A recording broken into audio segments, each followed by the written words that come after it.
Good morning. My name is Joel Lection. I'm a professor at the School of Health Policy and Management at York University, and I'm also an emergency department doctor in downtown Toronto. I'm here today with the Canadian Health Coalition to talk about the letter that was sent this morning to all of the health ministers meeting in St. John's. In a tough open letter to Prime Minister Stephen Harper, the Canadian Health Coalition is urging the federal government to stop stalling and start working with provincial and territorial governments to bring in a universal public pharmacare program. The letter was sent earlier today on the heels of the release of the groundbreaking report that lays out the formula for a pharmacare program that could not only ensure coverage for all Canadians, but could save up to $10.7 billion a year. That report, entitled The Economic Case for Universal Pharmacare, was authored by Professor Marc-André Gagnon and published by the Canadian Centre for Policy Alternatives and Institut de Recherche et d'Information Socio-Économique.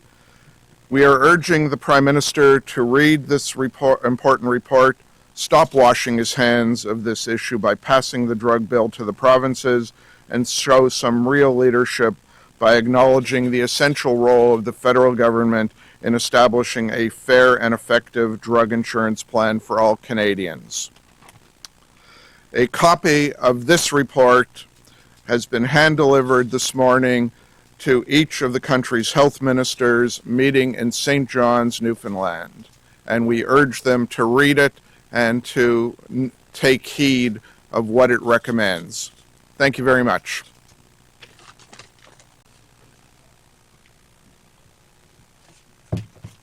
A question.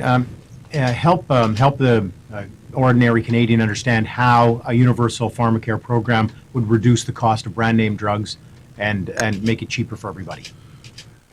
Basically, brand name drugs would have their costs reduced because of the increased bargaining power that a universal pharmacare plan would have. So right now we have 10 provincial plans, 3 territorial plans. I think there are 5 or 6 federal plans, and then you have all the private insurance plans on top of all that. None of these plans bargain together with each other, so they can't achieve the kind of power that you get when you have a single buying agent. So let's compare Canada to Australia. Australia has a pharmaceutical benefit scheme. They're one national buyer for the entire country, and if you look at prices for brand name drugs compared to those in Canada, the Australian prices are about 9% lower. So, and that's achieved because if the drug companies want their product paid for publicly, then they have to agree to the price that the public plan is offering. If they don't achieve that, then they're essentially cutting off a large segment of their market. Do we have any idea of how much it costs the system for those who don't have equitable access to drugs, and what it's costing the system? And can we at least estimate that at all?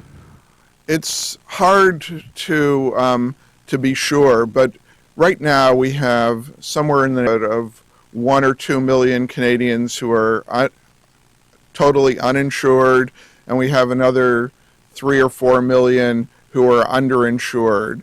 And from working in the hospital emergency department, I know that the people who don't have drug insurance and who end up being seen by me are in general sicker than the ones who do have insurance.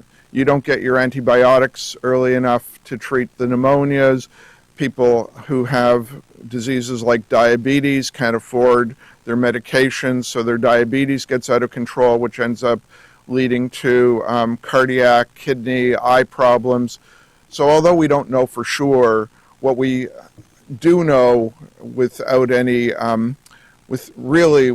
dispute is that if you don't have drug insurance, you're going to be sicker than if you do, and that's going to cost the system more money.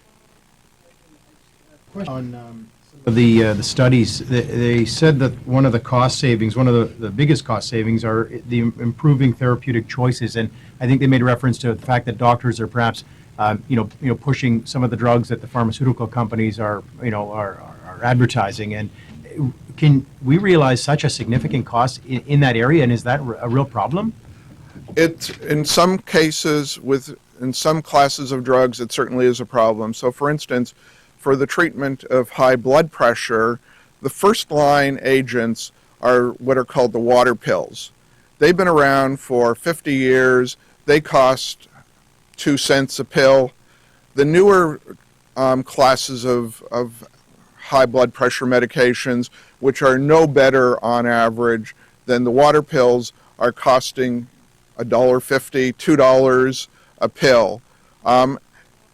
The ones that get promoted are obviously the newer, more expensive ones, and there's a good body of literature that shows that when doctors pay attention to the promotion that they get from the drug companies, they prescribe the drugs that are being promoted, which means that, at least in the case of high blood pressure medications, and high blood pressure is a pretty common disease, I take medication for it, you're looking at costs that are maybe 100 times greater than what they should be.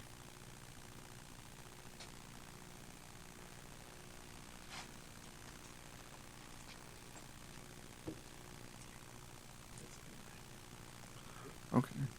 All right. Thanks very much.